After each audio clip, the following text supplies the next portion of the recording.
আমি তো বিনা নেমন্তন্নে খেতে এসেছি, মানু তো জানেই না, জানলে তো আমাকে কি করব।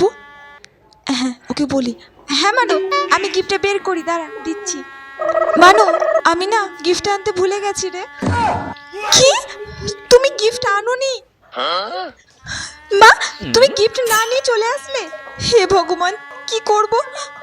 চলো আমরা এক্ষুনি বাড়ি ফিরে যাব। কি বাড়ি ফেরত যাব মানে? 20 টাকা ভাড়া দিয়ে এখানে এসেছি, বাড়ি যাব কেন? এখানে এসেছি যখন, খাওয়া দাওয়া করে তারপরে একবারেই যাব বাড়ি। কিন্তু মা, আমরা গিফট আনিনি, সবাই কি ভাববে বলো তো? আরে কিচ্ছু হবে না, চল তো আমরা সোজা গিয়ে একবারে খাবার টেবিলে বসে পড়ি, কিচ্ছু হবে না, চল চল। আরে চল তো, কিছু হবে না, আয়।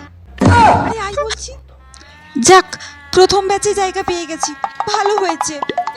অনেক সময় না প্রথম ব্যাচেও জায়গা পাওয়া যায় না, বুঝলি? মা, তুমি গিফট আনতে ভুলে গেলে কেন?